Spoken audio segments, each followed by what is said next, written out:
Anyone who has followed this channel knows that I love all things Karate Kid and Cobra Kai. What started as the simple story of a bullied kid learning balance and self-defense has turned into a full-on battle for the soul of the valley and potentially the entire karate world. Cobra Kai has been a worthy sequel series that continues the story with higher stakes, high-octane fights, plenty of laughs, a deep reverence for the original movies, and solid development and growth for characters old and new. It's over the top and has plenty of unrealistic elements, but this is easily overlooked because of how fun and self-aware it is. I absolutely adored the first 5 seasons, which is why this is going to be a difficult video for me to make. In my opinion, Season 6, Part 1 really dropped the ball and is by far the weakest chapter of the series so far. So much of the progress and development of our favorite characters is put in reverse, the conflict is forced and misdirected, the story is all over the place when it doesn't need to be, it wastes a lot of precious time on goofy filler scenes like the slumber party, and worst of all, many of my favorite characters are actually pretty unlikable this season. To be fair, this is only the first of 3 parts of Season 6, so perhaps some of my problems with it may be fixed or resolved later on, but as it currently stands, I was left disappointed at the end of Episode 5. I'm going to talk about heavy spoilers in this video, so if you haven't watched all 5 episodes of Season 6 yet, this is your spoiler warning. Season 6 has left fans pretty mixed so far, so let me know in the comments what you think. I'd love to see different perspectives from people who liked and disliked these 5 episodes, but please keep the discussion respectful. That being said, let me at least start by talking about what I liked about Season 6 Part 1. The high energy and fast pacing that we've come to expect from Cobra Kai is still there.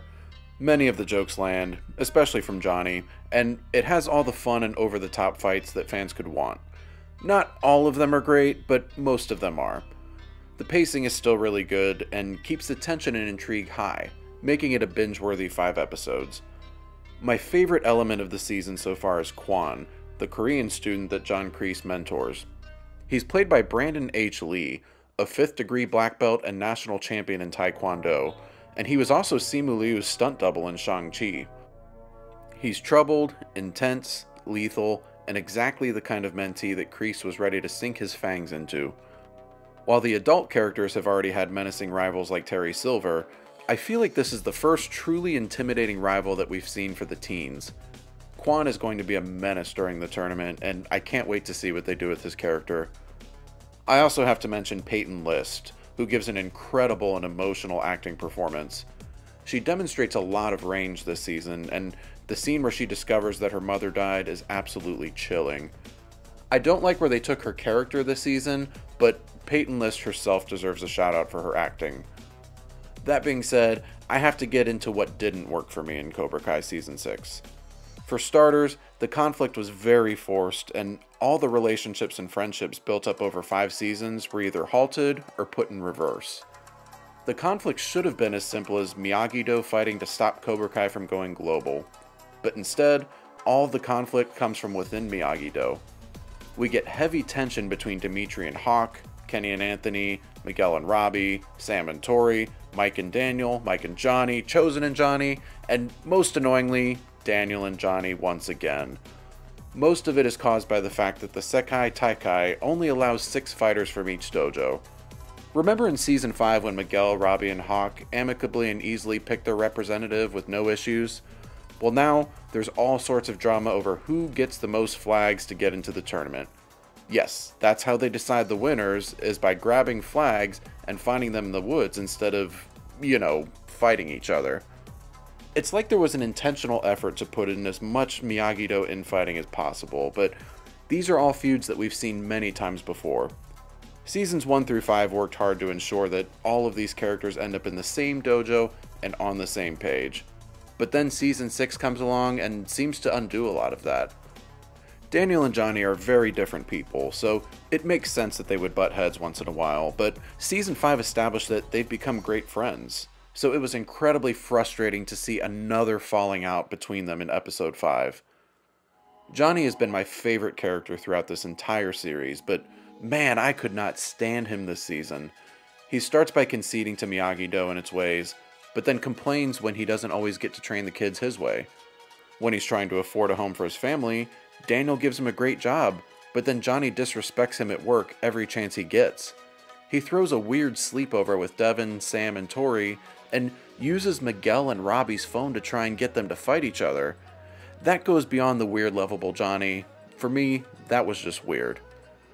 Johnny Lawrence went through so much development in the first 5 seasons, going from a deadbeat who couldn't move on from the 80s to a well-rounded and mature man getting ready to start a family.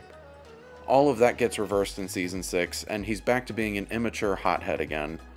Remember the scene in Season 5 when a drunk Daniel tries to provoke him into a fight, and he's the voice of reason who calms Daniel down? Well, in this season, that's no longer him. He's easily provoked and offended, and it was a shame to see such an incredible character behave this way. Many of my other favorite characters either regressed or were completely ignored this season. Up to this point, Dimitri had a great arc of learning strength and self-confidence. But in this season, his insecurities peek through again, leading him down a dark path where he becomes controlling over Hawk's college decision and even fights dirty against his best friend to get into the Sekai Taikai. Hawk proved himself to be on the same level as Miguel and Robbie in Season 4, but he's nothing more than an afterthought in this season. Kenny started to have a great redemption arc this season, and Dallas Dupree Young gave a nice performance in the first couple of episodes. But man, Episode 4 did him dirty. Literally. He misses out on the Sekai Taikai after drinking laxative water and crapping himself in front of everybody. The worst part is that this moment was meant for laughs, but honestly, I thought it was just sad to see this character's dignity stripped away from him like that. The LaRusso kids, Sam and Anthony, are kind of pushed to the side. Sam doesn't really have an arc yet this season, and after all the build-up and development since Season 4, Anthony just gets beat up and complains about being a loser the whole time after. Chosen leaves unceremoniously after Episode 3, and we don't even get a proper goodbye scene with him, or any indicator that he'll be at the Sekai Taikai. Robbie and Miguel get some focus, but not nearly enough in my opinion, and it's bizarre that we hardly get any time with them and Johnny. Johnny and Miguel have been the heart and soul of Cobra Kai since the first episode, and Johnny reconciling with his son Robbie has been a major source of conflict and emotion. But weirdly, most of Johnny's time this season is spent with Devin. Whoo boy, let me get to Devin. She's been a serviceable side character up to this point, but really became insufferable this season. She started off as an Eagle Fang student who ended up in Silver's Cobra Kai. Then she helped Tori fight off Kim Dae-yoon in the Season 5 finale. But in Season 6, she is easily the most unlikable character. Despite making Barnes' top 12, all she does is whine to Johnny that she's not getting enough attention. Johnny goes out of his way to help her out, even getting into a fight with Barnes about it, but she still complains that this isn't enough. Finally, we discover that she's the one who slipped Kenny the laxative and caused him to miss the tournament and embarrass himself. I really wish they hadn't tried to push her into a major role this season. Like I said, she was good as a side character, but all the time focused on her should have gone to Sam, Robbie, and Miguel instead. Another character who deserved way more screen time is Quan. He's got a lot of potential as a villain, and we should have gotten more time to know him. Who taught him so well? Why is he so angry and intense all the time? We get to the Sekai Taikai not knowing enough about him, but we can spend a whole episode watching Kreese fight a snake in a cave. Give me a break. The Kim Sung-yoon reveal also wasn't as impactful as I thought it would be, given that this guy is the founder of Cobra Kai style, and he's kind of supposed to be the anti-Miyagi. Speaking of Miyagi, let's talk about the revelation of him allegedly committing assault and theft. I think there's going to be much more to this story later on, so I'll reserve my full judgment about this until then. Daniel is understandably distraught about this, as Miyagi was his father figure, his best friend, and the man who guided him through his life. But the show almost seems to act like he should just get over it and accept that Mr. Miyagi was a flawed man. Here's the thing, I get that all people are flawed, but why in God's name do we keep trying to deconstruct old classic characters? Whether it's Luke Skywalker, Indiana Jones, and now Mr. Miyagi, there seems to be a recent pattern of taking characters who are universally beloved examples of heroism and purity, and they're broken down.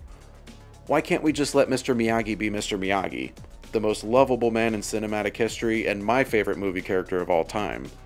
Like I said, The next 10 episodes could reveal that this whole thing was just a misdirect, but I still don't like that the show is trying to retroactively update his character. You can do it with Kreese, you can do it with Silver, but don't do it to Mr. Miyagi. Let me wrap this video up by talking about the final episode. Again, Peyton List was phenomenal here, and deserves all the praise she's getting for her acting performance. But the decisions that she makes in this episode seem to not make much sense, even with the context that she's broken and distraught over her mother's death.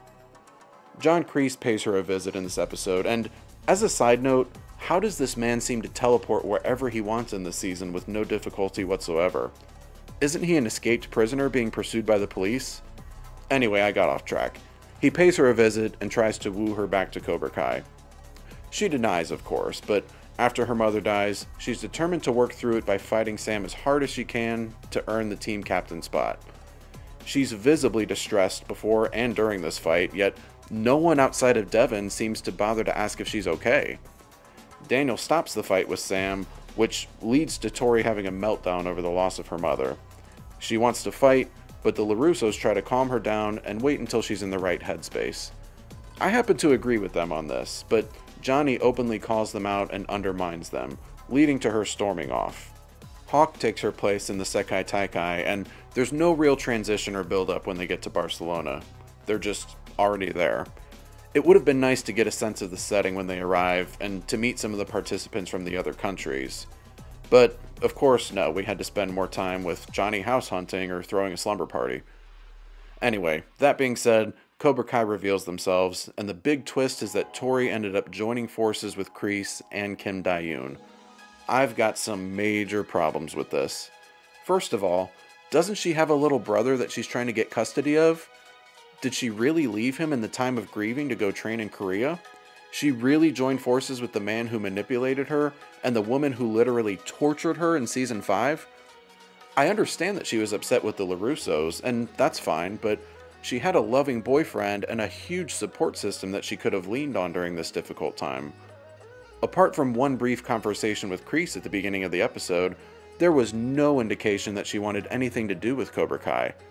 This seems like a very forced and manufactured way to end off on a huge cliffhanger, but the writers didn't do the work to properly set it up or make it make any sense at all.